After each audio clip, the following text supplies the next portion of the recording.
प्रदेश कार्यकारिणी को लेकर अजय सिंह राहुल का फूटा गुस्सा। मध्य प्रदेश कांग्रेस की नई कार्यकारिणी गठित की गई। नई कार्यकारिणी को लेकर चुरहट विधायक अजय सिंह राहुल भैया का गुस्सा फूट पड़ा। दिग्विजय सिंह और कमलनाथ पर परोक्ष रूप से हमला करते हुए अजय सिंह राहुल ने कहा कि कांग्रेस की जिन नेताओं की वजह से कांग्रेस की दुर्दशा हुई है, यदि उन्हीं लोगों के कहने व इशारों पर यदि कार्यकारिणी बनेगी तो कांग्रेस का भगवान ही मालिक है।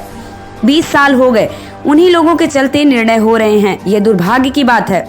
विंध्य की उपेक्षा से खासे नाराज दिखे अजय सिंह राहुल। उन्होंने कहा कि रीवा, सीधी, सिंगरौली, अनूपपुर, उमरिया, कटनी अंचल के प्रति कांग्रेस की सोच सही नहीं है। जब इतना समय लगा फिर भी सोच समझकर सही तरीके से निर्णय नहीं हुआ। आगे कहा कि विधायक अपनी विधानसभा देखेगा कि संगठन का काम देखेगा। कैसी कार्यकारिणी ये तो अपनी जगह पर है, लेकिन कांग्रेस की जिन नेताओं की वजह से दुर्दशा है आज के हालत में, उन्हीं लोगों के कहने और इशारे पर यदि कार्यकारिणी बनेगी तो भगवान मालिक है कांग्रेस पार्टी का। 20 साल हो गए और उन्हीं लोगों के चलते निर्णय हो रहे हैं। ये दुर्भाग्य है कांग्रेस पार्टी का। तो 10 महीने बाद कार्यकारिणी आई और उसमें भी क्या सबकी राय नहीं ली गई? अब ये तो जिन्होंने कार्यकारिणी घोषित की उनसे पूछिए कि राय सबकी है कि नहीं है, लेकिन जिस तरह से स्वरूप बना है वो थोड़ा उचित नहीं है। मैंने तो कह दिया कि जो जिन लोगों की वजह से, जिन शीर्ष नेताओं की वजह से कांग्रेस की बुरी हालत हुई मध्य प्रदेश में, यदि उनकी भी आज भी चल रही हो तो फिर क्या कहना। सर, हम कार्यकारिणी को देखेंगे तो ऐसा लगता है देख के कि एक व्यक्ति को जो पास हुआ था रेजोल्यूशन के, एक व्यक्ति को एक पद दिया जाएगा। यहाँ तो 4-4 पद है कार्यकारिणी में, एक व्यक्ति के पास। कई है उदाहरण के तौर पर। अब उदाहरण के तौर से बहुत हैं, और इसमें तो जिनने नाम दिए, जिनने बनाया, उनको सोचना चाहिए था।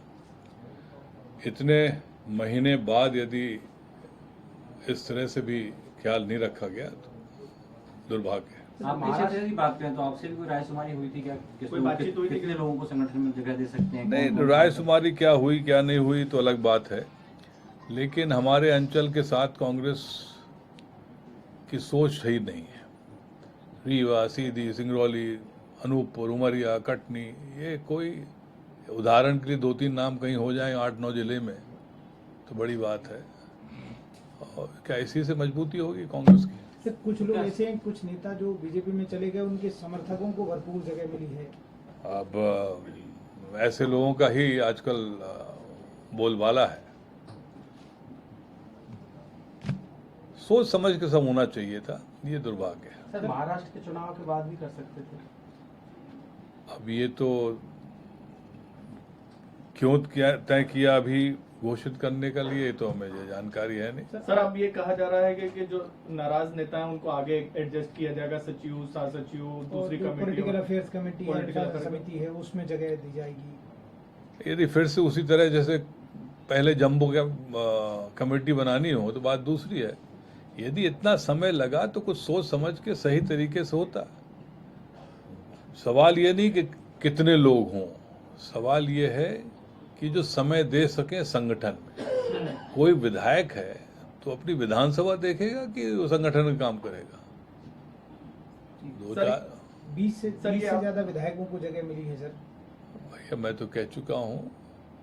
इस बात को आप दिल्ली आला कमान को ये बात अपनी रखेंगे उनके सामने? जिस स्तर पर जहाँ रखनी होगी जरूर रखूंगा। सर, ये मानते हैं आपके मौजूदा जो आपके नेतृत्व करता है मध्य प्रदेश के, वो पीछे से कोई और चला रहा होगा जो आप कह रहे हैं कि ना जिनके कारण ये सब हुआ है? और मैं तो कह चुका हूँ, खुलेआम कह चुका हूँ। आगे चल के नाम भी बता दूंगा किन नेताओं के चक्कर हैं।